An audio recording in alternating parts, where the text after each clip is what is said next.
السلام علیکم دوستان عزیز، روز شما بخیر و شادی باشد. امیدوارم که همه شما خوب هستید، همیشه خوب مانید.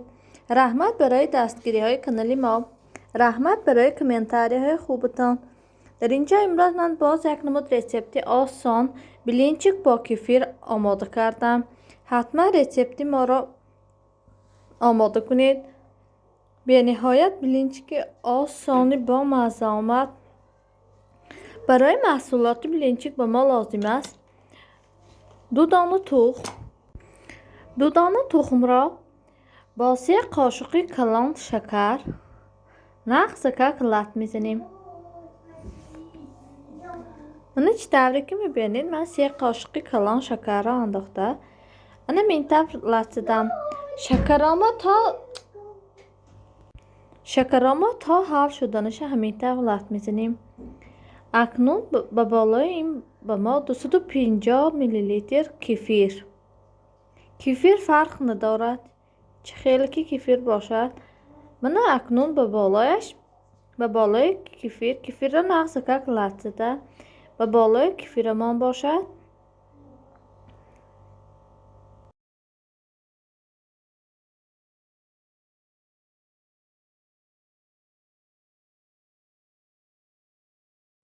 یکصد و 50 میلی لیتر آب را گرفته به بالای این نیم قاشقچه ساده را انداخته. آبی جای شما گرم کک باشد، نه گرمی بد نه خنکی بد. همینطور اکنون این را نقض کک آمیخته کرده به بالای این 3 قاشق کلان رستیتینی مسله می اندازیم. من 3 قاشق کلان رستیتینی مسله را انداخته به بالای 250-300 گرم آرد را انداخته. اکنون نقض کک آمیخته میکنیم تا اینکه کماچکی بیاد، 20 کماچکی بیاد. این را نقض کک اکنون آمیخته میکنیم. من اکنون تیار شد. انم این طور بیاد، نه سویقی بد بیاد نه غفصی بد، انم این طور بیاد.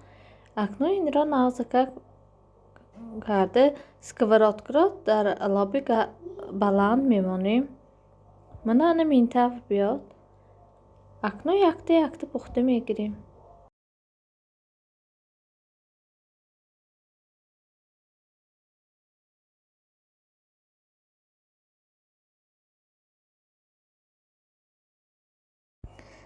کسانی که به کانال ما آبونه نیستند حتما آبونه شوید. دستگیری کانال ما را فراموش نکنید.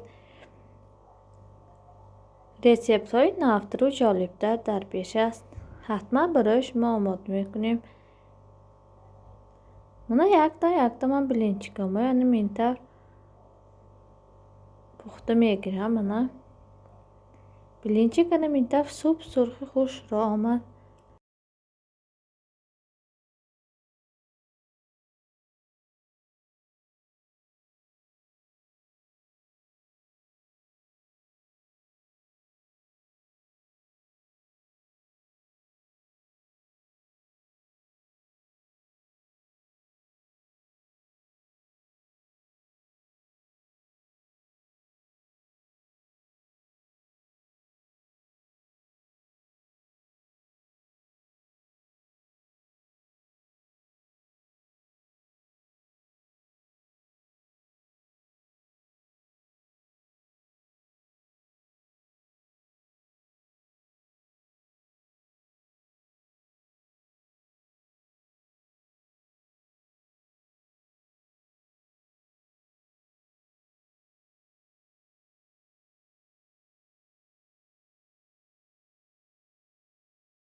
من چنانی که میبینید بلینچیک ما تیار شد. بلینچیک در حقیقت بلینچیک ملایمی با مزه آمد.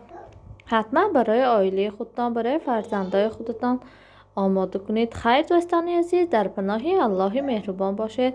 خیر تا ویدیوهای آینده. خدا حافظ.